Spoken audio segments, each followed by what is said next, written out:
1000 বছর আগের পৃথিবীর মুসলমান ওমর ফারুক রাদিয়াল্লাহু আনহুর নেতৃত্বে আজকের ইতালি তৎকালীন রোম পর্যন্ত শাসন করেছে। বাংলাদেশের মতো 100 বাংলাদেশ শাসন করেছে। গোটা দুনিয়ার অর্ধেকটা মুসলমান শাসন করেছে এই কোরআনকে আঁকড়ে ধরে থাকার কারণে। আর আজ 200 কোটি মুসলমান সামান্য 57 লাখ ইহুদির কাছে নাস্তানাবুদ হয়ে যাচ্ছে, মার খাচ্ছে, মুখ তুলে দাঁড়াতে পারছে না, শুধুমাত্র এই কোরআনকে অবহেলা করার কারণে, আর কিচ্ছু না। আমার ভাই, তার কারণ কোরআনে তো আল্লাহ বলে দিয়েছেন কোরআনকে আঁকড়ে ধরবা, ওয়াতাসিমু বিহাবলিল্লাহি জামিআ ওয়ালা তাফাররাকু, তোমরা ঐক্যবদ্ধ থাকবা, কোরআনকে ধরে রাখবা, বিচ্ছিন্ন হবা না। পৃথিবীতে এখন এই আয়াতের উপরে আমল করে যদি 200 কোটি মুসলমান এক কাতারে দাঁড়িয়ে যেত, তারা যদি বিচ্ছিন্ন না হতো, তাহলে ইসরায়েলে ইহুদি আছে মাত্র 57 লাখ। 200 কোটি মুসলমান যদি কোরআনের উপরে আমল করে এক কাতারে দাঁড়ায় যেত, 200 কোটি মুসলমানের জিহাদ করা লাগতো না। 200 কোটি মুসলমান শুধুমাত্র একসাথে থুথু নিক্ষেপ করলে 57 লাখ ইহুদি ভেসে চলে যেত, জিহাদের দরকার হতো না। 200 কোটির থুতুর ধাক্কায় 57 কোটি শেষ, 57 লাখ শেষ। কিন্তু আজ সংখ্যাধিক্যে মুসলমান এত ব্যাপক হয়ে গিয়েছে, অথচ তাদের কোনো ইজ্জত নাই, সম্মান নাই। সম্মান মর্যাদা যদি ফিরে পেতে চাই, তাইলে কোরআনের কাছে আবার দলমত ভুলে গিয়ে আমাদের ফিরে আসার দরকার আছে না নাই? আবার ভাই, আল্লাহ রাব্বুল আলামিন সূরা ইব্রাহিমের প্রথম আয়াতের মধ্যে বললেন আলিফ লাম রা হরফে মুকাত্তাআত, আল্লাহু আ'লামু বিমুরাদিহি। কোরআনে কারিমে এমন যত অক্ষর পাবেন, আলিফ লাম রা, আলিফ লাম মিম, কাফ হা ইয়া আইন সাদ কফ ইয়া সিন নুন, এই বিচ্ছিন্ন অক্ষরগুলোর অর্থ দুনিয়ার কেউ জানে না। লা ইয়ালামু তা'ওয়িলাহু ইল্লাল্লাহ, এর ব্যাখ্যা আল্লাহ তাআলা কাউকে জানায় নাই। এর আসল ব্যাখ্যা একমাত্র যিনি জানেন তিনি কে? এখন আল্লাহ যেটা তোমারে জানায় নাই সেটা জোর করে জানতে চাওয়া বুদ্ধিমানের কাজ নয়, কারণ এটা যদি আমার জন্য প্রয়োজন হতো তাইলে আল্লাহ এর অর্থ আমারে ঠিকই জানায় দিতেন। এখন আল্লাহ যেহেতু জানায় নাই, বোঝা লাগবে এটা না জানার মধ্যেই আমার কল্যাণ। তার কারণ দুনিয়ার সব কিছু বোঝার মতো ক্ষমতাও আল্লাহ আমার এই মাথার মধ্যে দেয় নাই। এরপরে আল্লাহ রাব্বুল আলামিন বললেন কিতাবুন আনজালনাহু ইলাইকা, ও নবী, এমন একটা কিতাব, এমন একটা কোরআন আমি আপনার প্রতি নাজিল করলাম, লিতুখরিজান নাসা মিনাজ-যুলুমাতি ইলান নূর, ওই কিতাবের দ্বারা অন্ধকার থেকে, অশান্তি থেকে, জাহালাত থেকে মানবতাকে বের করে শান্তির পথে আপনি পরিচালিত করতে পারবেন। বিইذনি রাব্বিহিম ইলা সিরাতিল আজিজিল হামিদ, আপনার প্রভুর নির্দেশে, আপনার মহাপরাক্রমশালী প্রভুর নির্দেশে আপনি দুনিয়ার মানবতাকে অন্ধকার থেকে আলোর পথে বের করে দিতে পারবেন, অশান্তি থেকে শান্তির পথে নিয়ে যেতে পারবেন। এই আয়াতটা যখন নাজিল হয়েছে, মক্কার জমিনে জাহালাতের পরিবেশ। 1500 বছর আগে আল্লাহর হাবিব সাল্লাল্লাহু আলাইহি ওয়াসাল্লাম যখন দুনিয়াতে এলেন, ওই জামানাকে দুনিয়ার সব ঐতিহাসিকগণ এক বাক্যে বলতো আইয়ামে জাহিলিয়া, জাহালাতের যুগ। আমার ভাই লক্ষ্য করেন, জাহালাতের যুগ মানে কি? অন্ধকারের যুগ। জোরে কোন, জাহালাতের যুগ মানে কি? অন্ধকারের যুগ। কেন? ওই যুগে হয়তো আপনার মতো এলইডি লাইট ছিল না, পল্লী বিদ্যুৎ ছিল না, ওই যুগে হয়তো আপনার মতো এত লাইটিং ফাইটিং ছিল না, এত আলোকসজ্জা ছিল না, কথা ঠিক। তবে আগুনের ব্যবহার, সূর্য চন্দ্র কিন্তু ওই যুগেও ঠিকই উঠত। তাহলে অন্ধকার কি বুঝলেন আপনি? এই অন্ধকার মানে রাতের অন্ধকার না, যে ওই যুগে সূর্য উঠতো না, না, ওই যুগে বোধহয় মানুষ অন্ধকারের মধ্যে হাঁটাহাঁটি করতো, জি না।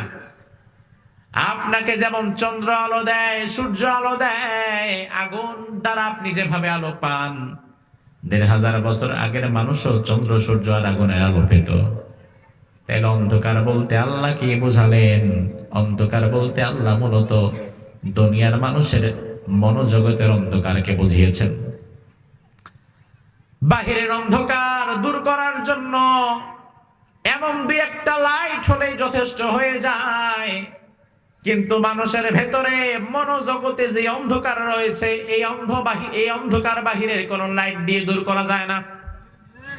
এই জন্য আপনি দেখবেন এমন অনেক মানুষ যার ঘরে, যার গাড়িতে, যার আশেপাশে লাইটিং এর অভাব নাই, সারাক্ষণ আলোকসজ্জার মধ্যে থাকে, দামি গাড়ি দামি বাড়িতে থাকে, কোনোদিন তার ঘরে কারেন্ট যায় না, গেলেও সাথে সাথে আইপিএস থেকে যায়।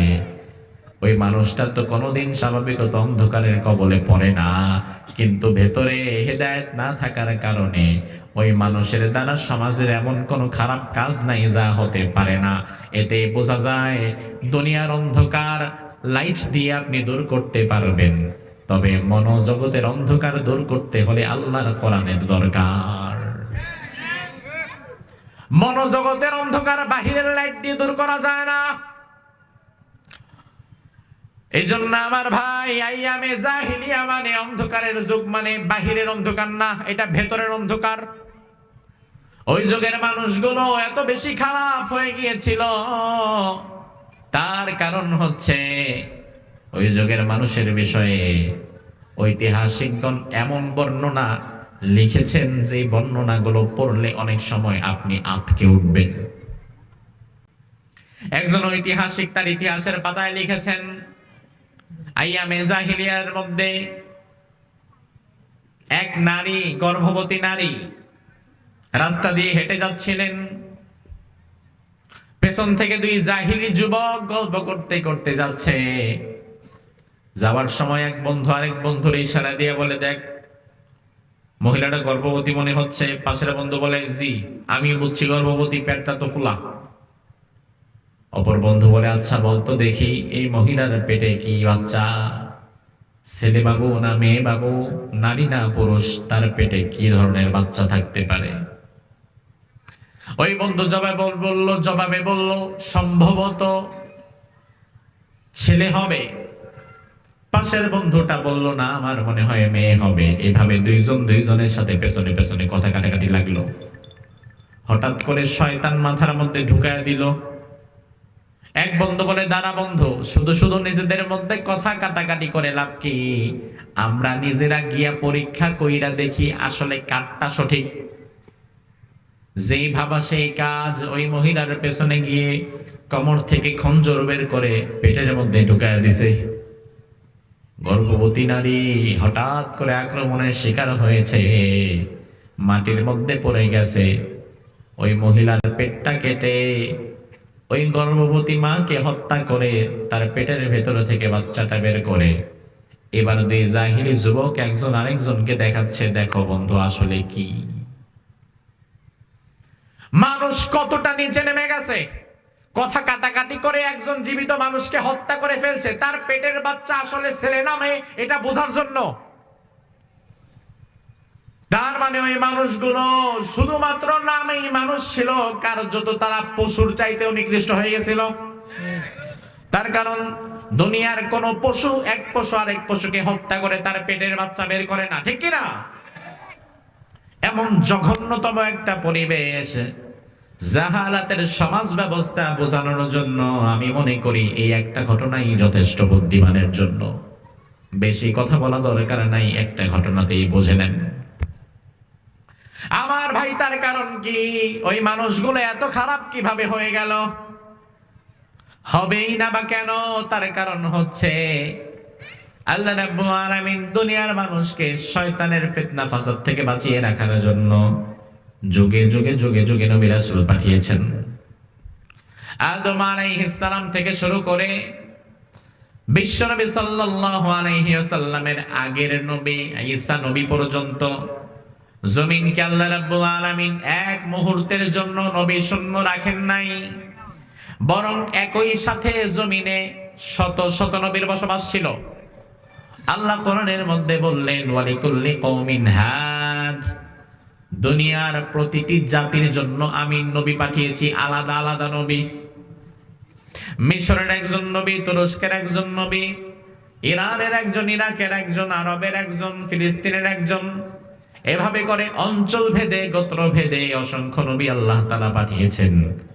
আদম থেকে শুরু করে ঈসা নবী পর্যন্ত দুনিয়ার জমিনকে আল্লাহ তাআলা এক মুহূর্তের জন্য নবী শূন্য রাখেন নাই। কারণ নবী শূন্য উম্মত মাঝিহীন নৌকার মতো।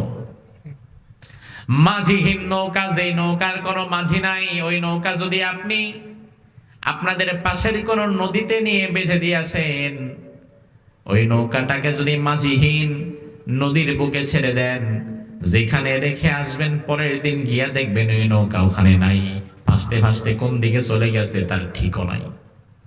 তবে একজন মাঝি যদি থাকতো, ওই মাঝি নৌকাটারে কন্ট্রোল করত।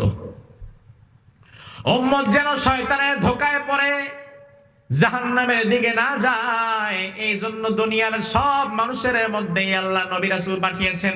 কোন মানুষকে এক সেকেন্ডের জন্য আল্লাহ নবী ছাড়া রাখে নাই, বরং একই সাথে একাধিক নবী রেখেছিলেন, সহকারী নবী, মূল নবী। যেমন মূসা আলাইহিস সালাম, তিনার জামানায় তিনি ছিলেন প্রধান নবী। আবার একই সাথে মূসা নবীর ভাই হারুন, তিনিও ছিলেন নবী। মূসা নবী মূল নবী, হারুন তার সহকারী নবী। নবী শূন্য আল্লাহ রাখেন নাই। মূসা আলাইহিস সালাম একবার আল্লাহর দরবারে বললেন, আল্লাহ আমারও তুমি এমন একটা কিতাব দাও যেই কিতাবের দ্বারা আমি বনী ইসরাঈলদেরকে তোমার পথে ডেকে আনবো। আল্লাহ রাব্বুল আলামিন বললেন, মূসা কিতাব দিতে পারি, তবে লোকালয় থেকে কিতাব পাবে না। কিতাব পাওয়ার জন্য বিশেষ ইবাদত করা লাগবে। যাও তুর পাহাড়ে চলে যাও, ওই তুর পাহাড়ের গোড়ায় বসে আমি আল্লাহর দরবারে 30 দিন একটানা রোজা রেখে তারপরে ইবাদত করো। 30 দিন পর আমি আল্লাহ তোমার কিতাব দেব। কয়দিন? কথা বলেন না। কয়দিন? আমরা রোজা রাখি কয়দিন? মূসা আলাইহিস সালাম উম্মতদেরকে বললেন, এই উম্মতেরা শোনো, 30টা দিন আমি থাকতে পারবো না, আমার ভাই হারুন তোমাদের কাছে থাকবে। 30 দিন পর আমি তাওরাত আনবো, কিতাব আনবো, কিতাব নিয়ে তোমাদের কাছে হাজির হব, তোমরা থাকো। উম্মতেরা বলে ঠিক আছে, সমস্যা নাই, যান। উম্মতদেরকে বুঝায়া শোনায়া হাতে পায়ে মাথায় হাত বুলায়া দিয়া সহকারী নবী একজন তাকে দায়িত্ব দিয়া এরপরে মূসা আলাইহিস সালাম গেলেন তুর পাহাড়ে। মূসা আলাইহিস সালাম যে তুর পাহাড়ে গিয়েছেন, যে তুর পাহাড় থেকে তিনি আল্লাহর সঙ্গে কথা বলেছেন, এই রমাদানে মিশর সফরের সময় ওই তুরে সাইনাটা আমি দেখলাম, এত উঁচু, এত কষ্ট, পাথরের পাহাড়, সেখানে উঠতে মিনিমাম সময় লাগবে 3 থেকে 4 ঘন্টা। এতটা কণ্টকাকীর্ণ পথ, ভয়ঙ্কর উঁচু খাড়া পাহাড়। ওই পাহাড়ে ওঠার পরে আমি চিন্তা করলাম, আল্লাহ, হাজার হাজার বছর আগে একজন নবী এত কঠিন পথ পাড়ি দিয়ে এই পাহাড়ে এসেছিলেন শুধুমাত্র উম্মতের কল্যাণের জন্য। মূসা আলাইহিস সালাম তুর পাহাড়ে গেলেন। 1 দিন 2 দিন 3 দিন করে সময় অতিবাহিত হতে লাগলো। 30 দিন যখন পার হয়ে গেছে, এবার আল্লাহ রাব্বুল আলামিন নতুন ভাবে বললেন, মূসা আরো 10টা দিন বাড়ায় নাও, 40 দিন পূর্ণ করো। 30 দিনে হবে না, আরো 10 দিন বাড়াও। মূসা কয়, আল্লাহ আমার সমস্যা নাই, আমি আরো 10 দিন বাড়াতে প্রস্তুত। আমার ভাই লক্ষ্য করেন বিষয়টা, মূসা আলাইহিস সালাম তো 10 দিন বাড়ায়া বসে বললেন, কিন্তু উম্মত জানে মূসা ফিরবে 30 দিন পরে। এখন মূসার কাছে যে নতুন আরো 10 দিনের রুটিন আসছে, এই খবর কি উম্মত জানে? জানে? এবার উম্মত তো ভেজাল লাগাই দিছে। 30 দিন পার হয়ে যাওয়ার পরে 31 দিন যখন চলে যায়, নবী আর আসে না। উম্মতেরা বলা বলি করে, মূসা মনে হয় আর আসবে না, পথ ভুল কইরা অন্যদিকে ঢুকে গেছে। অনেক উম্মত বলে, মূসারে মনে হয় জঙ্গলের বাগে খেয়ে ফেলাইছে, আর আসবে না। 2-3 দিন অতিবাহিত হয়ে যাওয়ার পরেও যখন মূসা নবী আর আসে না, সেই যুগে আরেক ব্যক্তি ছিল, তার নাম সামিরী। ওই সামিরি গরুর বাছুর একটা বানায়া বনে ইসরায়েলদের লোকদেরকে বলল, মুসা যে আল্লাহর কাছে গেছে ওই আল্লাহ আর নাই, আর মুসাও আর নাই, তোমরা সবাই মুসার আল্লাহর ইবাদত দিয়া এই গরুর বাছুরের পূজা শুরু করো। নাউজুবিল্লাহ কি বাসায় গিয়ে বলবেন? আমার ভাই লক্ষ্য করেন, উম্মতেরাও সামিরির কথা মতো মুসা আলাইহিস সালামের সাথে গাদ্দারি করে, আল্লাহর সাথে কুফরি করে ওই গরুর বাছুরের পূজা শুরু করে দিয়েছে। হারুন আলাইহিস সালাম সহকারী নবী, তিনি বারবার বোঝাতে চেষ্টা করেছেন, তার কথা তারা বুঝে নাই, বরং হারুন নবীকে তারা মারতে উদ্যত হয়েছে। 40 দিন পর মুসা আলাইহিস সালাম তাওরাত পেলেন। তাওরাত নিয়ে এবার তিনি ফিরে এলেন। ফিরে এসে দেখে সর্বনাশ, আমার উম্মত তো আর লাইনে নাই। এত কষ্ট করে বুঝায় শোনায় যাদেরকে ঈমানের উপরে রাখছিলাম, আমি মাত্র 40 দিন ছিলাম না, এই 40 দিনের শয়তান আবার তাদেরকে জাহান্নামের মধ্যে ঢুকায় দিছে, অথচ সহকারী নবী হারুন তখনও জমিনে জীবিত। আমার ভাই, ঘটনাটা বলার উদ্দেশ্য কি? আমি আপনাকে বোঝাতে চাইলাম, একজন মূল নবী মাত্র 40 দিন তার উম্মত থেকে পৃথক, সহকারী নবী তখনও বিদ্যমান, আর তাতেও উম্মতেরা শয়তানের ধোঁকায় পড়ে জাহান্নামের পথে চলে গিয়েছে। আর আল্লাহ তাআলা যদি কোন জাতির নবী ছাড়া বছরের পর বছর রেখে দেয়, তাইলে তাদের অবস্থা কি হবে? 40 দিনের ব্যবধানে একটা জাতি নষ্ট হয়ে গেছে। ঈসা আলাইহিস সালাম পর্যন্ত আল্লাহ রাব্বুল আলামিন এই জন্য দুনিয়াকে এক মুহূর্তের জন্য নবী শূন্য রাখেন নাই, একাধারে নবীর পরে নবী, নবীর পরে নবী, নবীর পরে নবী। কিন্তু ঈসা আলাইহিস সালামকে আল্লাহ যখন তুলে নিলেন, ঈসা নবীকে তুলে নেওয়ার পরে হঠাৎ পৃথিবীতে যেন কি একটা হয়ে গেল। ঈসা নবীকে আল্লাহ তাআলা তুলে নিয়ে গেলেন, ওই মুহূর্তে দুনিয়াতে একজন নতুন করে আর কোনো নবী নাই। ঈসা আলাইহিস সালামের মৃত্যুর পরে এই প্রথম পৃথিবীর ইতিহাসে একটা দিন চলে যায়, পৃথিবীতে কোনো নবী নাই। 2টা দিন চলে যায়, পৃথিবীতে কোনো নবী নাই। 2-4 মাস, 2-4 বছর, এভাবে করে 200-400-500 বছর চলে যায়, পৃথিবীর জমিনে আল্লাহর কোনো নবীদান নাই। ও ভাই আমার, আপনি আপনার বিবেকের কাছে প্রশ্ন করেন, মুসা নবীর উম্মত যদি নবী ছাড়া 40 দিন থাকায় শয়তানের ধোঁকায় পড়তে পারে, তাইলে আল্লাহ যেই জাতিরে 500 বছরের বেশি নবী শূন্য রাখছেন, ওই জাতি কতটা নিচে নামতে পারে? 500 বছর চলে গেছে, দুনিয়াতে নবী নাই। অবশেষে 577 বছর পর দুনিয়ার বুকে আল্লাহ তাআলা নবুয়তের শেষ সূর্যটা ওঠালেন।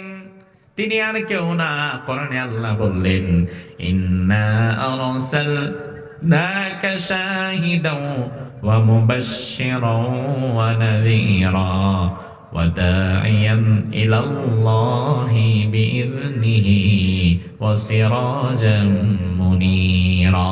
সুবহানাল্লাহ। ও নবী, আমি আপনাকে সিরাজাম মুনীরা বানিয়ে পাঠালাম, এমন এক উজ্জ্বল জ্যোতিষ্ক বানিয়ে পাঠালাম। আমার ভাই, তার কারণ হচ্ছে অন্ধকার যেখানে যত বেশি, সেখানে লাইটের পাওয়ারও দরকার হয় তত বেশি। আপনি একা মানুষ, মাহফিল শেষ করে বাড়ি যাবেন, রাস্তায় অন্ধকার, আপনি একার পথ চলার জন্য হাই ভোল্টেজের লাইটের দরকার নাই। মোবাইলটা বের করে মোবাইলের ফ্ল্যাশ দিয়ে আপনি আপনার রাস্তা দেখতে পারবেন। কিন্তু আপনার যদি একটা মোটরসাইকেল থাকে, আর ওই মোটরসাইকেলের সামনে যদি লাইট কাটা থাকে, তাইলে মোবাইলের ফ্ল্যাশ ধইরা মোটরসাইকেল চালানো কষ্ট। আর আপনার যদি একটা গাড়ি থাকে, তাইলে গাড়ির সামনে যদি লাইট না থাকে, গাড়ির সামনে অন্ধকার আরো বেশি, সেখানে মোবাইলের ফ্ল্যাশ দেওয়া হবে না, সেখানে গাড়ির লাইট লাগবে। আবার আপনি যদি সমুদ্রে জাহাজ চালান, ওই সমুদ্রের জাহাজের জায়গায় গাড়ির লাইট ফিট করতে পারবেন না, ওখানে আরো ভয়াবহ ভয়ঙ্কর লাইট লাগবে, যে লাইটের আলোর সামনে টেকা যায় না, তার কারণ সমুদ্রের মধ্যে অন্ধকার আরো বেশি। আপনি যদি বিমান চালান, আকাশের উপরে অন্ধকার আরো বেশি, যেজন্য বিমানের মাথায় লাইটের দরকার আরো বেশি। তাইলে আমার ভাই, অন্ধকার যেখানে যত বেশি সেখানে বাতির দরকার হয় তত বেশি, ভোল্টেজ লাগে তত বেশি। 577 বছরের জাহালাতের অন্ধকার, যে জাহালাতের মধ্যে সন্তান নিজের আপন মাকে বিয়ে করে ফেলে, যেই জাহালাতের মধ্যে মেয়ে হলে তাকে জীবন্ত কবর দিয়ে দেওয়া হয়, যেই জাহালাতের মধ্যে জীবন্ত মানুষকে কেটে টুকরো টুকরো করে ফেলা হয়, ওই 577 বছর অন্ধকার, এই ভয়াবহ অন্ধকার আর জাহালাত দূর করতে গোটা দুনিয়ার সর্বশ্রেষ্ঠ জ্যোতিষ্ক আল্লাহ পাঠিয়ে দিলেন। তিনি আর কেউ না, তিনি মুহাম্মাদুর রাসূলুল্লাহ। সুবহানাল্লাহ। আল্লাহর হাবিব সাল্লাল্লাহু আলাইহি ওয়াসাল্লাম দুনিয়াতে এলেন, অবস্থা কিন্তু ভয়াবহ। চারিদিকে হত্যা, ধর্ষণ, রাহাজানি। এমন কোন অপরাধ নাই যেটা আশেপাশে নাই, এমন কোন অপকর্ম নাই যেটা সমাজের মধ্যে নাই। ঘৃণিত ঘৃণিত ঘৃণিত যত প্রকারের ঘৃণিত অপরাধ আছে, জাহালাতের মানুষ সবকিছুই করত। সবকিছু করার মধ্য দিয়ে অপরাধকে তারা অপরাধ মনেই করত না। চোর চুরি করত, এটাকে কোনো অপরাধ মনেই করত না। ডাকাত ডাকাতি করত, এটাকে কোনো অপরাধ মনেই করত না। এই জন্য দেখা যেত আগের দিন রাতে ডাকাতি করে পরের দিন বন্ধুদের কাছে গল্প করত, গত রাত্রে অমুক ঘরে অমুক বাড়িতে এত কিছু ডাকাতি কইরা নিয়ে আসতে পারছি, এটা গর্বের সাথে বলতো। অর্থাৎ এটা যে অপরাধ ওই মানুষদের মধ্যে এটা ছিলই না। আল্লাহর হাবিব সাল্লাল্লাহু আলাইহি ওয়াসাল্লাম এমন একটা পরিবেশে দুনিয়াতে এলেন, এই সামাজিক দুরবস্থাগুলো দেখতে দেখতে বিশ্বনবী বড় হতে লাগলেন। আল্লাহর হাবিবের বয়স গিয়ে দাঁড়ালো 17 বছর। কত বছর? জোরে কম। বয়সটা একেবারে কমও না, আবার একেবারে বেশিও না, মোটামুটি সামাজিক বিচার ব্যবস্থা বোঝার মতো বয়স। 17 বছরের যুবক মুহাম্মদ ইবনে আব্দুল্লাহ, তখনও তিনি মুহাম্মাদুর রাসূলুল্লাহ না, কারণ কোরআন আল্লাহ তাআলা তখনও তাকে দেয় নাই, নবুয়ত আল্লাহ তাআলা তখনও দেয় নাই।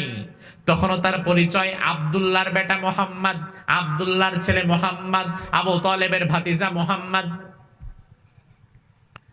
17 বছরের মুহাম্মদ ইবনে আব্দুল্লাহ তিনি দেখলেন সমাজের মধ্যে দুরবস্থা, অন্যায়, অত্যাচার এত বেশি বেড়ে গেছে, এইগুলো দেখে দেখে চুপ থাকা যায় না।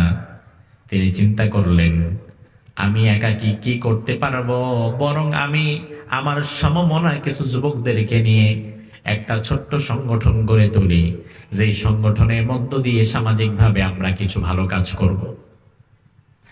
এখনো আমার দেশের গ্রামে গঞ্জে বিভিন্ন জায়গায় যুবকদের এমন কিছু সামাজিক সংগঠন আছে না নাই? যুবকদের অনেক সামাজিক সংগঠন আছে। ওই যুবকদের বয়স কিন্তু 15, 16, 18, 20, 25, 30-এর মধ্যেই। আল্লাহর হাবিবের বয়স 17 বছর বয়স। সংগঠন করলেন, নাম দিলেন হিলফুল ফুজুল। কি নাম? হিলফুল ফুজুল। এটা আমরা অনেকেই জানি, কমন কথা। তবে আমার ভাই, হিলফুল ফুজুল নামটা আমরা জানি কথা ঠিক, তবে হিলফুল ফুজুল এর কাম কি ছিল, এর কার্যবিধি কি ছিল, সেটা আমরা অনেকেই জানি না। দুনিয়ার মানুষ যখন কোন সংগঠন করে, ওই সংগঠনে কিছু কার্যবিধি থাকে, যে কি কাজ করব আমি এই সংগঠনের মধ্য দিয়ে। আল্লাহর হাবিব হিলফুল ফুজুল গঠন করলেন। হিলফুল ফুজুল গঠন করে তিনি 8 দফা, 10 দফা, 15 দফা, 20 দফা কোনো কর্মসূচি দিলেন না। হিলফুল ফুজুল গঠন করে তিনি মাত্র একটা কর্মসূচি দিলেন। কয়টা? একটা। এটা মনে রাখেন, যেহেতু 10টা না, এই জন্য মনে রাখা সহজ হবে। বিশ্বনবীর হিলফুল ফুজুলের প্রধান কর্মসূচি ছিল একটা। জোরে কোন, কয়টা? মনে রাখবেন সারা জীবন, যে আমার নবীর জীবনের প্রথম সংগঠনের প্রথম কর্মসূচিটা কি ছিল। সিরাতে মুস্তাফা, সিরাতে মুস্তাফার মুসান্নিফ লিখছেন, আল্লাহর হাবিব হিলফুল ফুজুল গঠন করে তিনি কর্মসূচি দিলেন, আন্নাল ফুদুলা তাহালাফু ওয়া তাকাদু আল্লা ইউকিমা বিবাতনি মাক্কাতা যালিম।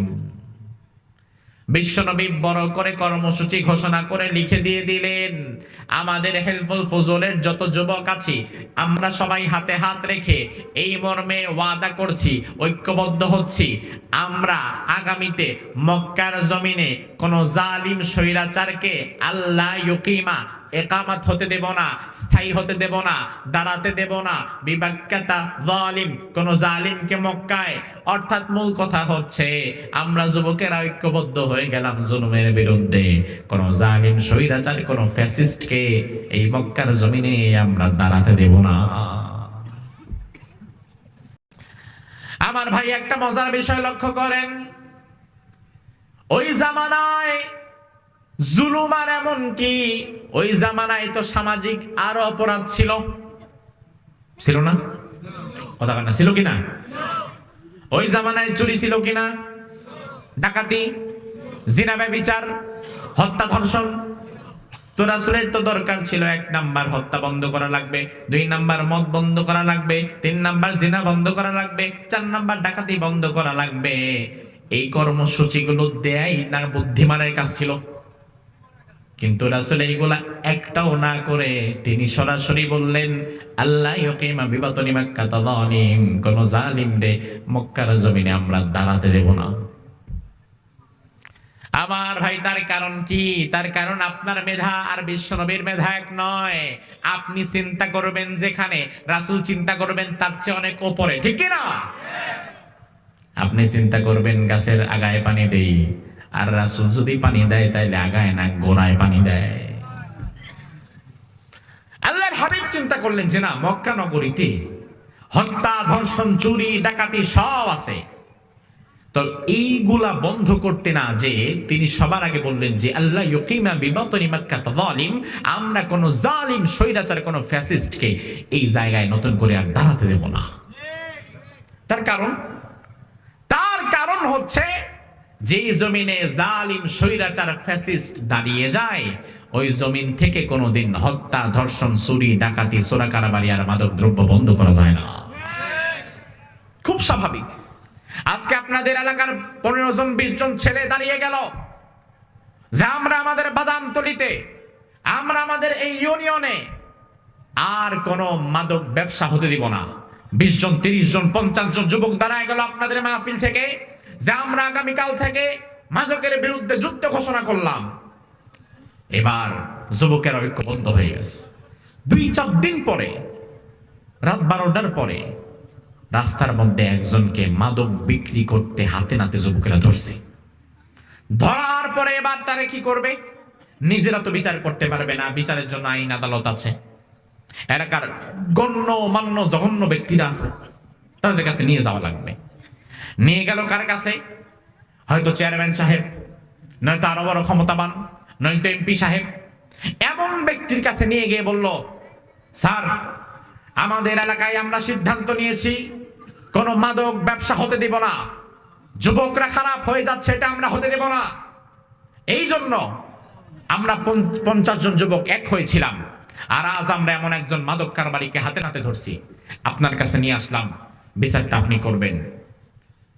ওই চেয়ারম্যান, ওই এমপি, সে যদি হয় নিজেই জালিমের দোসর, তাহলে ওই মুহূর্তে আপনাদের সামনে হয়তো তারে 2-1টা চড় থাপ্পড় দিয়ে ধমক দিবে, আপনাদেরকে পাঠায় দিবে, এরপরে আবার তারে বলবে দেখে শুনে কাজ করতে পারো না,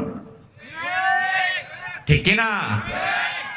অথবা জেলে যদি আপনারা মাদক কারবারিকে দেন, আগামীকাল রাস্তার মোড় থেকে 2-4টা চোরা কারবারি আর মাদক দ্রব্যের ডিলারকে ধরে আপনারা জেলের মধ্যে দিলেন, উপর মহল থেকে আরেকজন কল করে তাদেরকে ছাড়াই দিবে। তার মানে কি বুঝলেন? আপনি কি বুঝলেন? আপনি একজন অন্যায়কারীকে ধরবেন, এদেশের বিচার ব্যবস্থা, আইন আদালত তাকে শাস্তি দিতে পারবে না যতদিন না পর্যন্ত এই জমিন থেকে জালিমকে বিদায় করা না যায়। এজন্য আমার মুসলমান ভাইরা, 17 বছরের মুহাম্মদ ইবনে আব্দুল্লাহ, তোমার নবী 17 বছর বয়সে জীবনের প্রথম কর্মসূচি দিয়েছে জালিমের বিরুদ্ধে। আর দুঃখ লাগে ওই নবীর উম্মত 17-18 বছরের যুবক জালিমের বিরুদ্ধে কর্মসূচি দেওয়া তো দূরের কথা, বরং নিজেই জালিমের হাতের লাঠি হয়ে কাজ করে। তোমাদেরকে এই মর্মে প্রতিজ্ঞাবদ্ধ হতে হবে, তোমাদেরকে সংকল্প করা লাগবে, মুহাম্মদুর রাসূলুল্লাহর জীবন থেকে তোমাদেরকে শিক্ষা নেওয়া লাগবে। তোমার নবী যদি 17 বছর বয়সে সমাজের প্রতিষ্ঠিত জালিম শক্তির বিরুদ্ধে দাঁড়িয়ে যেতে পারে, তোমাকেও তোমার জায়গা থেকে সমাজের জালিম শক্তির বিরুদ্ধে প্রতিরোধ করে তুলতে হবে, যেন আগামীর বাংলাদেশে নতুন করে কোন জালিম আর মাথা চাড়া দিয়ে দাঁড়াতে না পারে।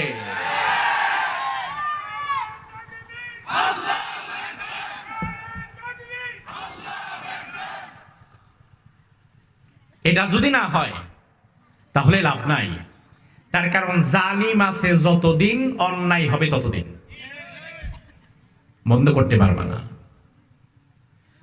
আমার ভাই আল্লাহর হাবিব 17 বছর বয়সে হেলফুল ফজল গঠন করলেন। জালিমের বিরুদ্ধে তিনি ঐক্যবদ্ধ হলেন। 17 বছর থেকে নিয়ে তিনি সমাজের মানুষদেরকে ভালো কাজের কথা বললেন। বলতে বলতে বলতে বলতে রাসূলের বয়স গিয়ে দাঁড়ালো 40। কত? যেরকম তিনি কাজ শুরু করেছিলেন কিন্তু 17 বছর থেকে। সমাজ পরিবর্তনের জন্য তিনি কাজ শুরু করেছিলেন 17 বছর থেকে। তাহলে 17 থেকে নিয়ে 40 কয় বছর হয়?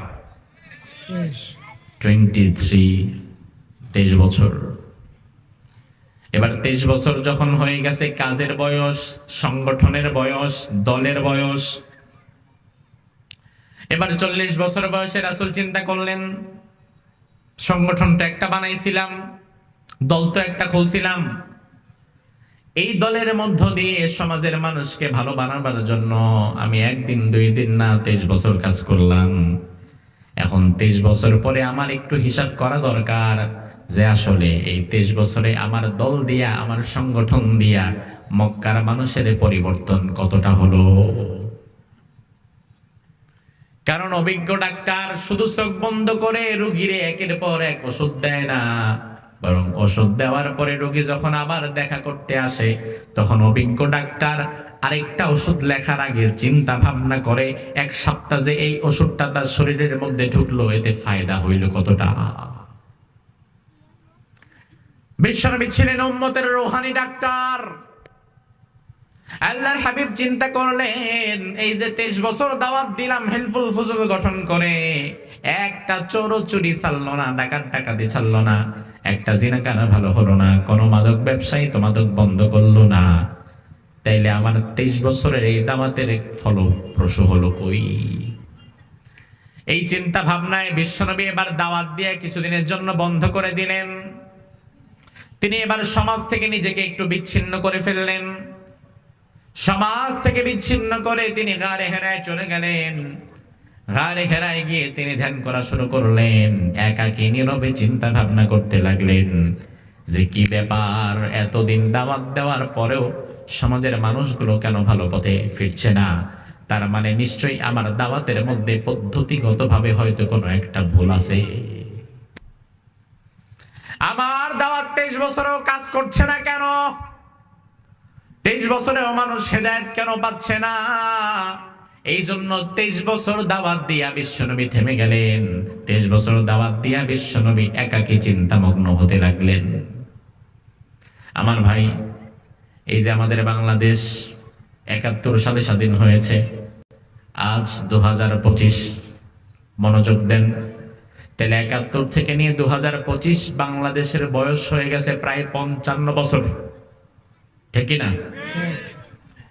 আমার ভাই এবার একটু লক্ষ্য করেন, এই 55 বছরে বাংলাদেশে মাদ্রাসার সংখ্যা কমছে না বাড়ছে? কথা কয় না। 55 বছর আগে আপনাদের বাদামতলী আবু বকর সিদ্দিক নুরানি হাফেজি মাদ্রাসা ছিল? কথা কয় না। এখন আছে না নাই? 55 বছর আগে যত মসজিদ ছিল, এখন কি মসজিদ কমছে না আরো বাড়ছে?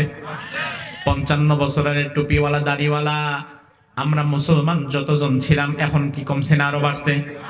ওয়াজ মাহফিল কমছে না বাড়ছে?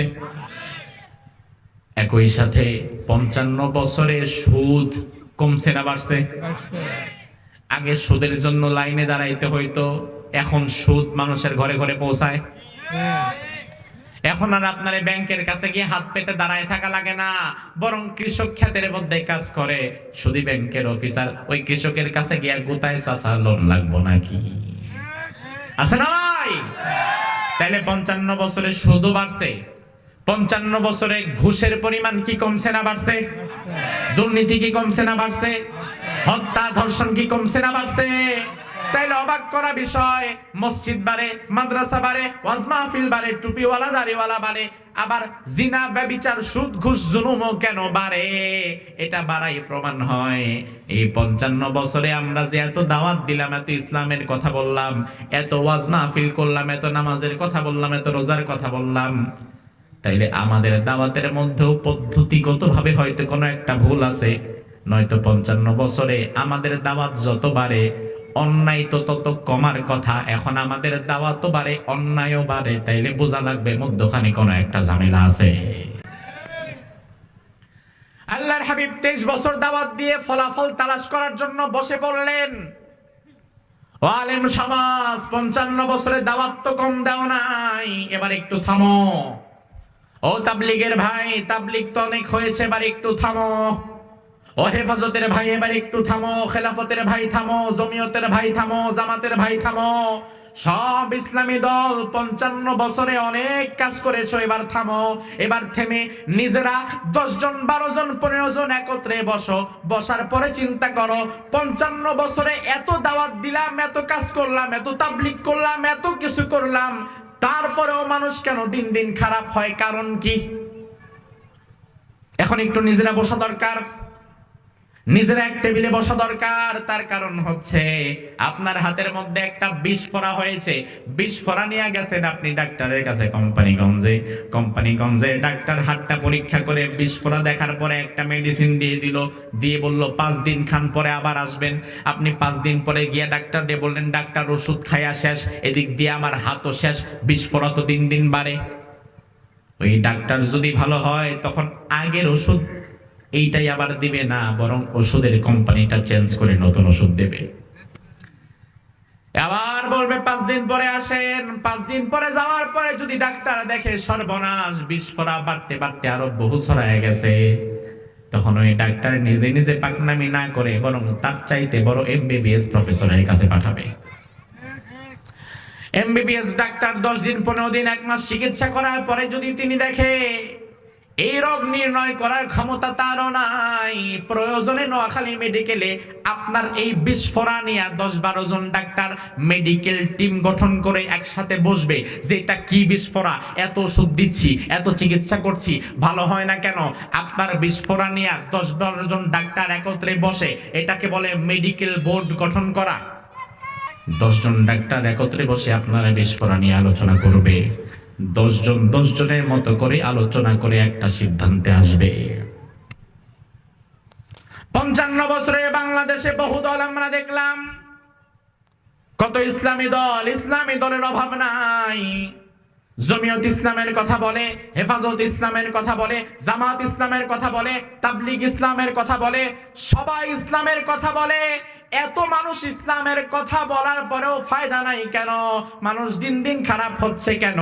এখন আমার মতে ডাক্তাররা যদি একজনের রোগ ভালো করতে একাকি না পারে, 10-12 জন ডাক্তার যেমন মেডিকেল বোর্ড গঠন করে একসাথে বসে, বাংলাদেশের এই মুহূর্তে সব ইসলামী দলগুলোকে এই দেশের জাতিসত্তা, এই দেশের মানুষের কথা চিন্তা করে বিভেদ ভুলে গিয়ে এক টেবিলে বসা দরকার। এক টেবিলে বসে এবার চিন্তা করা দরকার, এই জাতির রোগটা কোথায়, কেন আমাদের দাওয়াতে কাজ হচ্ছে না? এবার বিভেদ করা দরকার নাই। আসেন আমরা একসাথে হাতে হাত মিলাই আগামীর বাংলাদেশটাকে কোরআন দিয়ে আমরা সাজাই, ঠিক কিনা? আমার বিশ্বাস করেন, আগামীর বাংলাদেশে যদি যত ইসলামী দল আছে ঐক্যমত হয়ে যায়, সব ইসলামী দলগুলো যদি নিজেদের বিবেকগুলোকে ভুলে নিয়ে কোরআনকে সামনে রেখে আগাতে পারে, তাহলে আগামীর বাংলাদেশের সংসদে কোন আইন থাকবে আর কোন আইন থাকবে না, এটার দায়িত্ব আলেমেরা নিজেরাই নিতে পারবে। কিছুদিন আগে ঢাকায় ঐতিহাসিক একটা সমাবেশ হয়ে গেছে, খতমে নবুয়ত সমাবেশ, কাদিয়ানী বিরোধী সমাবেশ। কাদিয়ানীদের প্রসঙ্গে আমরা সবাই এক। সে বিএনপি হোক, আওয়ামী লীগ হোক, জামাত হোক, জাতীয় পার্টি হোক, জাসদ বাসদ যেই হোক না কেন, কাদিয়ানীর প্রসঙ্গে আমরা এক। কারণ কাদিয়ানী যারা, তারা নবীকে শেষ নবী, রাসূলকে তারা শেষ নবী এটা অস্বীকার করে। নাউজুবিল্লাহ বলে। তো রাসূলকে যারা শেষ নবী বলে না, মানে না, তারা কি ঈমানদার না কাফের? ঈমানদার না কাফের? ঢাকার সোহরাওয়ার্দী উদ্যানে লক্ষ লক্ষ ওলামায়ে কেরামদেরকে নিয়ে সমাবেশ হলো, কাদিয়ানী বিরোধী সমাবেশ। সেই সমাবেশে দাবি জানানো হলো যে কাদিয়ানী বিরোধী আইন আমরা চাই, সংসদে আইন চাই, কাদিয়ানী কাফের, এই মর্মে সংসদে আমরা একটা আইন পাশ করতে চাই। নবীর পরে নবী নাই, কাদিয়ানীদের ঈমান নাই, সংসদে আইন চাই। অর্থাৎ কাদিয়ানীরা বাংলাদেশে থাকুক, আমাদের সমস্যা নাই, তবে ঈমানদার মুমিন পরিচয় থাকতে পারবে না, তাদেরকে কাফের পরিচয় থাকা লাগবে। কথা কি ঠিক কিনা? আচ্ছা, এই দাবির সাথে এখানে আমরা যারা আছি, আমরা সবাই একমত কিনা? রাজনৈতিক দল যেটাই হোক, আমরা এই দাবির সাথে একমত কিনা? একমত। তো এই দাবি এতদিন আগে জানানো হলো, এখনো পর্যন্ত এই দাবির কোনো সুরাহা নাই, এখনো পর্যন্ত এই দাবি পাস হয় নাই। এই দাবি করতে করতে বিগত 55 বছরে কত বড় বড় আলেম ওলামা বিদায় হলো, কত শাইখুল হাদিস মুফতি মুফাসসির বিদায় হলো, শুধুমাত্র নবীর পরে নবী নাই, সংসদে আইন চাই, কাদিয়ানীরা কাফের, সংসদে আইন চাই। এই দাবিটুকু জানাবার জন্য কত মানুষ আন্দোলন করতে করতে জীবন শেষ করে দিল। 55 বছরের সংসদে কাদিয়ানীদের বিরুদ্ধে ইসলামের পক্ষে একটা আইনও পাশ করা হলো না। এটার কারণ স্বাভাবিক ভাই, আপনি আর কতকাল আরেকজনের কাছে ভিক্ষার ঝুড়ি নিয়ে দাঁড়াবেন? আর কতকাল আরেকজনের কাছে ভিক্ষার ঝুড়ি নিয়ে দাঁড়াবেন? এবার কাঁঠাল খেতে চান? অন্যজনের কাঁঠাল গাছের নিচে ভিক্ষার ঝুড়ি নিয়ে দাঁড়ায় না থেকে নিজে কাঁঠাল গাছ লাগাবার চিন্তা করেন। আমার ইসলামপন্থী ভাইয়েরা, আলেম ওলামারা, আর কতকাল অমুক নেতা অমুক দল তমুক দলের কাছে গিয়ে দাঁড়িয়ে থাকবেন, একটা ছোট্ট দাবি দাবা পূরণের জন্য দাঁড়িয়ে থাকবেন? ওই দিন শেষ। এখন নিজের হিসাব বুঝে নেওয়া লাগবে। আগামীর বাংলাদেশ ঐক্যবদ্ধ হয়ে দাঁড়িয়ে যান, কোরআনকে হাতে নিয়ে সংসদে প্রবেশ করেন। কাদিয়ানী কাফের, অন্য কারো বলার অপেক্ষা রাখে না, নিজেরাই সংসদে নিয়ে আইন পাস করতে পারেন। এটা যদি না পারেন, তাইলে ওই বছরের পর বছর খালি ঘুরতে হবে, আইনের আইন হবে না। আমার ভাই আল্লাহর হাবিব 40 বছর বয়সে হেরা গুহায় যখন ধ্যান করলেন, আল্লাহ রাব্বুল আলামিন তখন আয়াত নাযিল করে দিলেন, নবী এখন আর বসে থাকা দরকার নাই, এমন একটা কিতাব আপনারে দিলাম, কিতাবুন আনজালনাহু ইলাইক। এই কিতাব আপনারে দিলাম, এই কিতাবের দ্বারা আপনি এবার সমাজ পরিবর্তনে কাজ করেন। লিতুখরিজান নাস মিনাজ যুলুমাতি ইলান নূর, সমাজের অন্ধকার উচ্ছন্ন খারাপ মানুষগুলোকে আপনি ভালো পথে ফিরিয়ে আনেন। এই কিতাব আল্লাহ নাজিল করলেন। নাজিল করে আল্লাহ জানায়া দিলেন, ও নবী, ইয়া আইয়ুহার রাসূল বাল্লিগ মা উনজিলা ইলাইকা মির রাব্বিক। ও নবী, আপনার রবের পক্ষ থেকে আপনার রব যা নাজিল করেছে সম্পূর্ণভাবে তা দুনিয়ার মানুষের কাছে প্রচার করে দেন, কোনো কিছু গোপন করার কোনো দরকার নাই। আল্লাহর হাবিব সাল্লাল্লাহু আলাইহি ওয়াসাল্লাম এবার দাওয়াত দিতে লাগলেন। আমার ভাই লক্ষ্য করেন, কোরআন যখন নাজিল হয়েছে রাসূলের বয়স তখন 40। জোরে কোন কত? 40। কত? 40। আবার বিশ্বনবী ইন্তেকাল করেছেন কত বছর বয়সে? 63। তাহলে 40, 41, 42 করে হিসাব করেন, 40 থেকে নিয়ে 63, এখানে কয় বছর হয়? 23 বছর। তাহলে বিশ্বনবীর জীবনে আমরা দাওয়াতের দুইটা দিক পেলাম। কোরআন আসার আগে 17 থেকে নিয়ে 40, 23 বছর দাওয়াত দিয়েছেন সমাজের মানুষকে, লাভ হয় নাই। আবার কোরআন আসার পরেও তিনার হাতে ছিল মাত্র 23 বছর। কোরআন আসার আগের 23 বছরে মুহাম্মদ ইবনে আব্দুল্লাহ নিজের মস্তিষ্ক প্রসূত বিষয়গুলো দিয়ে সমাজের মানুষকে দাওয়াত করেছেন, সমাজের মানুষ পরিবর্তন হয় নাই। আর কোরআন আসার পরে মুহাম্মদুর রাসূলুল্লাহ নিজের মন মতো না, কোরআন মতো সমাজের মানুষকে ভালো পথে ডেকেছেন। এই 23 বছরে গোটা আরব থেকে জাহালাত দূর করে দিলেন কে? একই মানুষ, একই ব্যক্তি। আগের 23 বছরে একজনও ভালো হয় নাই, আর পরের 23 বছরে আবু বকর, ওমর, ওসমান, আলীর মতো কিছু ভালো মানুষ তৈরি হয়ে গেছে। একই মানুষ, একই ব্যক্তি আগের 23 বছরে একজনকেও ভালো বানাতে পারলেন না, হেদায়েত দিতে পারলেন না, আর পরের 23 বছরে লক্ষ লক্ষ সাহাবী তিনি তৈরি করে গেলেন। তার মানে আল্লাহ বুঝায় দিলেন, দুনিয়ার মানুষ, যদি সমাজে শান্তি প্রতিষ্ঠা করতে চাও, সমাজের মানুষকে যদি ভালো পথে রাখতে চাও, তাহলে নিজের মন মতো সমাজ পরিচালনা করলে সমাজে শান্তি আসবে না, বরং সমাজ পরিচালনা করা লাগবে আল্লাহর কোরআন মতো। কথা কি ঠিক কিনা? তার কারণ বিশ্বনবী যদি নিজের মন মতো 23 বছর দাওয়াত দিয়ে সমাজ পরিবর্তন করতে না পারে, তাইলে আপনি আমি কেউ নিজের মন মতো দাওয়াত দিয়ে সমাজ ভালো করতে পারবো না। সমাজের মানুষকে ভালো বানাতে গেলে আল্লাহর কোরআনের দরকার আছে না নাই? পরের 23 বছর বিশ্বনবী যখন কোরআন দিয়ে দাওয়াত দিলেন, ওই জাহেলি যুগের মানুষগুলো এমন ভালো হয়ে গেল, আগের 23 বছরে যে মানুষেরা অন্যের হক মেরে খেত, পরের 23 বছরে ওই মানুষেরা অন্যের হক মারা তো দূরের কথা, বরং নিজের হকটা অপরের জন্য ছেড়ে দেওয়া শিখে গেল। আল্লাহর হাবিব সাল্লাল্লাহু আলাইহি ওয়াসাল্লামের কাছে রাত্রিবেলায় মেহমান এসেছে। মেহমানের গুরুত্ব ইসলামে আছে না নাই? কথা কোন? বেশি না কম? আল্লাহর হাবিব বললেন, মান কানা ইউমিনু বিল্লাহি ওয়াল ইয়াউমিল আখির ফালইউকরিম যায়ফাহু। তোমাদের কেউ যদি আল্লাহর প্রতি ঈমান আনে আর আখিরাতকে বিশ্বাস করে, তাহলে সে যেন তার মেহমানকে সম্মান করে। আল্লাহর হাবিব সাল্লাল্লাহু আলাইহি ওয়াসাল্লামের কাছে মেহমান এসেছে রাত্রি বেলায়। মেহমানকে খাওয়া দাওয়া করানো লাগবে, ভালো একটা জায়গায় রাখা লাগবে। তবে মেহমানকে খাওয়া দাওয়া করানোর মতো আর ভালো জায়গায় রাখার মতো ব্যবস্থা রাসূলের কাছে তখন ছিল না। আল্লাহর হাবিব সাল্লাল্লাহু আলাইহি ওয়াসাল্লাম এশার নামাজের পরে সাহাবায়ে কেরামের মজলিসে বললেন, ও সাহাবীরা, আজকে একজন মেহমান আমার কাছে এসেছে। ওই মেহমানকে আজকে রাত্রি বেলায় কে একটু নিয়ে মেহমানদারি করাতে পারবা? হাত তুলো। একটা রাত আমার মেহমানকে রাখো, মেহমানদারি করাও। সাহাবায়ে কেরামের অবস্থা তখন খুব বেশি ভালো ছিল না যে হাত তুলবে। রাসূল লজ্জা পেয়ে যাবেন এই ভেবে একজন মুরব্বী সাহাবী, তার নাম আবু তলহা। কি নাম? আবু তলহা, আনাস রাদিয়াল্লাহু আনহুর বাবা। আবু তলহা হাত তুললেন, বললেন, ইয়া রাসূলুল্লাহ, মেহমানকে আমার কাছে দেন, আমি নিয়ে যাব। আল্লাহর হাবিব মেহমানকে আবু তলহার হাতে সুপর্দ করে দিলেন। আবু তলহা রাদিয়াল্লাহু আনহু মেহমানকে নিয়ে এক পা দু পা করে আগাচ্ছে আর চিন্তা করছে, কি ব্যাপার? রাসূলের কথা চিন্তা করে না হয় আমি মেহমানকে নিয়ে গেলাম, কিন্তু আসলে আমার ঘরে যে খাবার আছে না নাই এটা তো আমি নিজেও জানি না।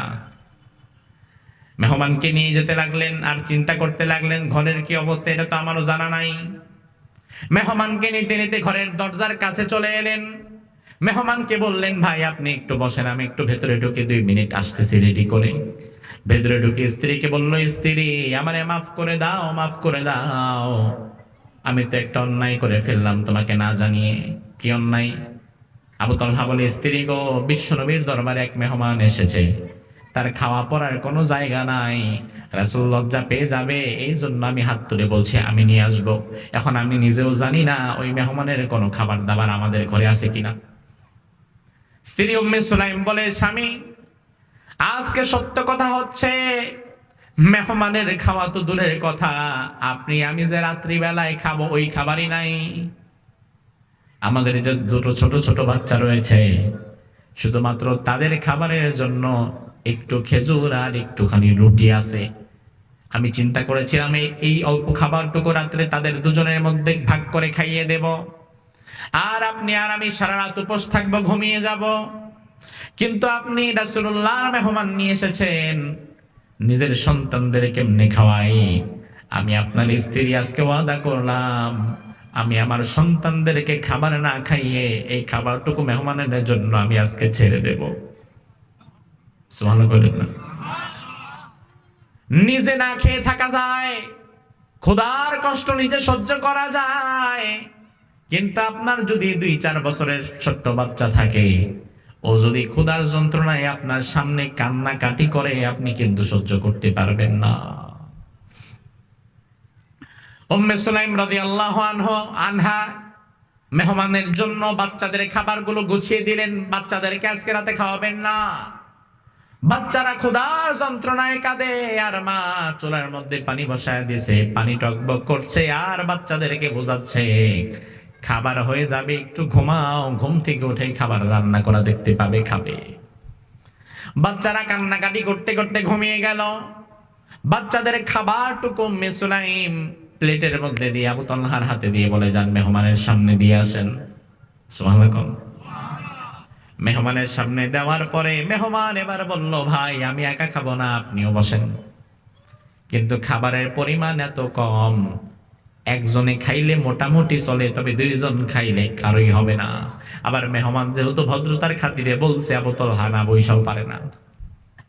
আবু তালহা আবার ফিরে এসে স্ত্রীকে বলে, ও স্ত্রী বুদ্ধি দাও, মেহমান তো আমারে তার সাথে খেতে বলে, আমি খাবো না কি বুঝতেছি না, আর আমি যদি খাই তাহলে মেহমান তো ভাগে পাবে না। স্ত্রী উম্মে সুলাইম বললেন, স্বামী খাবার দরকার নাই, খালি একটা প্লেট আমি আপনারে দিয়ে দিলাম, এই খালি প্লেটটা নিয়ে আগে তার ঘরে যাবেন, ঘরে গিয়ে কুপিবাতিটা বন্ধ করে দিবেন, পুরা ঘরটা অন্ধকার বানায় দিবেন। এই অন্ধকার হওয়ার পরে সে যদি বলে কুপিবাতি কেন নিভালেন, আপনি জবাব দিবেন, আমাদের ঘরে তেলের বড় সংকট, যেই তেল আছে এটা দিয়ে আরো 2-3 দিন যাওয়া লাগবে, এই জন্য কুপিবাতি বন্ধ করছি, অন্ধকারে একটু কষ্ট করে খান। এবার অন্ধকার যখন হয়ে যাবে, মেহমান তার প্লেটে খাবে, আর আপনার সামনে থাকবে খালি প্লেট। আপনি খালি প্লেটের মধ্যে হাত দিবেন, হাত আবার মুখের মধ্যে নিবেন, মুখটা নাড়াচাড়া করবেন, মনে হবে যেন আপনিও খাচ্ছেন, কিন্তু আপনি খাচ্ছেন না। সুবহানাল্লাহ। আবু তালহা এই স্ক্রিপ্ট মোতাবেক কাজ করে ফেললেন। মেহমানের ঘরে গিয়ে কুপিবাতি বন্ধ করে দিলেন। কুপিবাতি বন্ধ করে এবার মেহমানের সামনে আবু তালহা খালি প্লেটটা নিয়ে ওই প্লেটের উপরে হাত দিয়ে এবার হাতটা নাড়াচাড়া করছে। হাত নাড়াচাড়া করে, তবে আবু তালহার প্লেটে কোনো খাবার নাই। মেহমান মনে করছে আমি যেমনি খাই, আমার সামনে আমার মেজবান যিনি তিনিও খান। আমার ভাই রাত পার হয়ে গেল, মেহমানকে খাইয়ে দাইয়ে ঘুম পাড়িয়ে দিলেন। এই রাতের ঘটনা দুনিয়ার কেউ জানে না, কাউকে আবু তালহা জানায় নাই। মেহমান যে রাত্রিবেলা খেয়েছে আর আবু তালহা যে খায় নাই, এই দৃশ্য মেহমান নিজেও জানে না। কিন্তু কেউ যেটা জানে না সেটা একজন ঠিকই জানেন, তিনি কে? আবু তালহা রাদিয়াল্লাহু আনহু পরদিন ফজরের আজান দেওয়ার সাথে সাথে মেহমানকে নিয়ে মসজিদে নববীতে চলে গেলেন। বিশ্বনবী সাল্লাল্লাহু আলাইহি ওয়াসাল্লাম সাহাবায়ে কেরামের দিকে নামাজের পরে ঘুরে বসে বললেন, আইনা আবু তালহা, ও আবু তালহা কোথায় তুমি দাঁড়িয়ে যাও? আবু তালহা রাদিয়াল্লাহু আনহু দাঁড়ালেন। আল্লাহর হাবিব বললেন, আবু তালহা কি এমন কাজ আজকে রাত্রে তুমি করেছো আমার মেহমানের সাথে? পুরা ঘটনাটা তুমি খুলে খুলে আজকে আমাদের জানায় দাও। আবু তালহা বলে, ইয়া রাসূলুল্লাহ, কি করেছি না করেছি এটা কেউ জানে না, এমন কি পাশে যে মেহমান, এই মেহমান নিজেও জানে না। বিশ্বনবী বলে, আবু তালহা রে, আমার জানার বাকি নাই, কারণ তোমার রাত্রিকালীন ঘটনাটা আরশে আজিমের মালিক আল্লাহ তাআলার এত বেশি পছন্দ হয়েছে, আল্লাহ তাআলা তোমার ঘটনার সাক্ষী হিসাবে কোরআনে কারীমের মধ্যে তোমার বিষয়ে আল্লাহ আলাদা আয়াত নাজিল করে দিয়েছে। আল্লাহ রাব্বুল আলামিন কোরআনের মধ্যে বললেন, ওয়া ইউসিরুনা আলা আনফুসিহিম ওয়ালাউ কানা বিহিম খাসাসা। ও নবী, এই কোরআন দিয়ে এমন কিছু মানুষ আপনি বানালেন যে মানুষেরা আগে অন্যের হক মেনে খেত, অন্যের সম্পদ মেনে খেত, ওই মানুষগুলো আজকে এত বেশি পরিণত, স্বচ্ছ এবং ভালো হয়ে গেল, অন্যের হক মেরে খাওয়া তো দূরের কথা, বরং নিজের প্রয়োজন থাকার পরেও নিজের হকটা অপর ভাইয়ের জন্য তারা ছেড়ে দেওয়া শিখে গেছে। আমার ভাই, যে একটা জাতি আপাদমস্তক পরিবর্তন হয়ে গেল, জাহিলি যুগের মানুষগুলো যে এত ভালো হয়ে গেল, তার পেছনে কারণ আছে না নাই? ওই মানুষগুলোর ভালো হওয়ার পেছনে কারণ কি? তাবিজ, পরা পানি, কোন জাদু মন্ত্র?